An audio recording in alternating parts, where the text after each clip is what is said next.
Mining का ही षड्यंत्र था। उसमें कुछ असामाजिक तत्व लगा हुआ था कि इसको ऐसा टाइम में फंसाएं कि जो डिस्टर्ब हो जाए।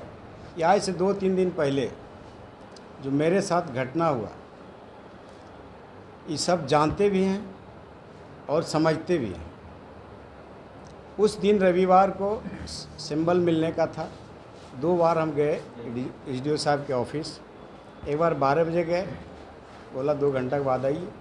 फिर 2 बजे गए, लगभग 3-4 घंटा उस जगह हम खड़ा रहे।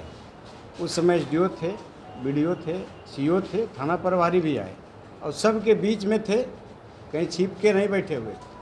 सब देखे हुए आप लोग, सब के बीच में हम खड़ा थे। सैंपल लेने में विलम्ब भी हुआ, बहुत चर्चा भी हुआ वहाँ के अभ्यर्थियों को कि अगर यही छात्र का रहता तब तक झड़ोखा खिड़की एसडीओ साहब का ऑफिस कबाड़ लेता। हम बोले नहीं भाई, हम लोग आचार संहिता का पालन करते, कानून का पालन सबको करना चाहिए। 3-4 घंटा हम लोग खड़ा रहे। लगभग 5:30 बजे सैंपल मिला। सैंपल के साथ सारे साथियों के साथ यहाँ आए, 2-3 घंटा बैठा। 11 बजे हम बेड पर गए, झड़ोखा खुला था और हम फेसबुक देख रहे थे कि आज का क्या क्या कार्यक्रम पूरे टाउन का हुआ। उतने के बीच में देखे कोई हमारे रूम के ऊपर फर्स्ट फ्लोर पे थे हम, रेलिंग पर कोई घूम रहा है। हम बोले कौन है भाई? तो उधर से जवाब आया कि गेट खोलिए, हम थाना से आए। हम बोले ठीक है खोलते हैं। फिर हम नीचे उतरे तो गेट खोले। हम गेट खोले, शीशा था, उसके बाद गेट था। शीशा हटाए तो पहले हम देखे कि पुलिस के भेष में कोई और दूसरा तो कहीं दुश्मन तो नहीं है। तो हमको लगा नहीं, सब थाना जमुई थाना का सब स्टाफ हैं, अफसर हैं। हम बोले ठीक है आते हैं। ज़रा सा आए, हम गेट खोले, बैठाए तो बोला चलना होगा। तो हमने किस केस में? कहा जानकारी तो थी नहीं कुछ हम कि हम पर कोई केस है। अगर इस बात का बात रहता तो हम चरित्र प्रमाण पत्र 1 महीना पहले आवेदन दे के बनवा चुके थे। उस तरह का अगर कुछ बात रहता तो हम केस को पहले फाइनल करते या जो भी होता प्रक्रिया उसको पूरा करते। लेकिन ये सब कोई जानकारी नहीं थी। और केस अगर रहता तो चरित्र प्रमाण पत्र हमको नहीं मिलना चाहिए था। लेकिन जब प्रमाण मिल गया तो हमको लगा कि कोई तरह का हमरे पर कोई आरोप प्रशासन का नहीं है, कोई थाना का कोर्ट का कोई केस नहीं है। हम लोग कपड़ा पहन के आते हैं। कल के नहीं, आपको भीतर नहीं जाना होगा। हमके लिए आप साथ में चलिए, आपके सामने हम कपड़ा पहनेंगे। कोई हम 2 नंबर आदमी नहीं हैं। आपके प्रशासन के बीच से अभी आए हैं शाम को, भागने का बात नहीं है। अगर आप फ़ोन भी कर देते थाना से तो हम आपके पास पहुंच जाते। इतना फोर्स आने का ज़रूरत नहीं है।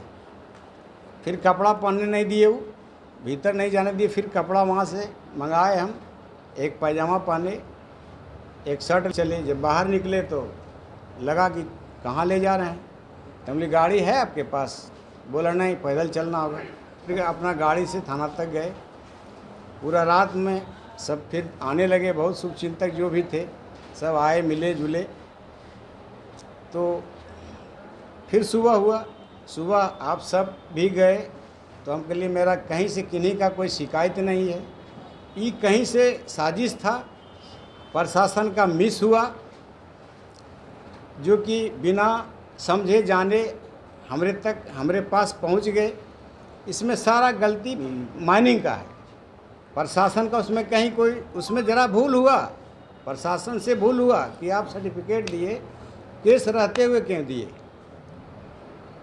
बाकी जो है माइनिंग का ही षड्यंत्र था। उसमें कुछ असामाजिक तत्व लगा हुआ था कि इसको ऐसा टाइम में फंसाएं कि जो डिस्टर्ब हो जाए, चुनाव प्रचार नहीं कर सके, किसी से मिल नहीं सके। और इस जो मन में था कि इसको फंसा के इसके छवि को हम धूमिल करें, यही साजिश था उस सब का।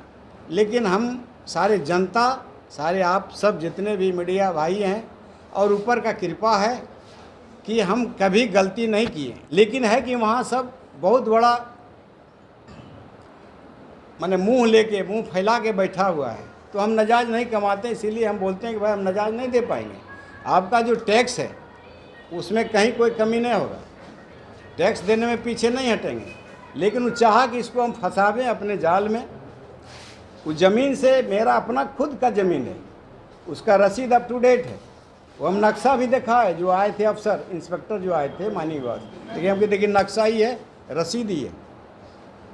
आप जो मिट्टी जो आ रहा था गाड़ी मेरा नहीं थी,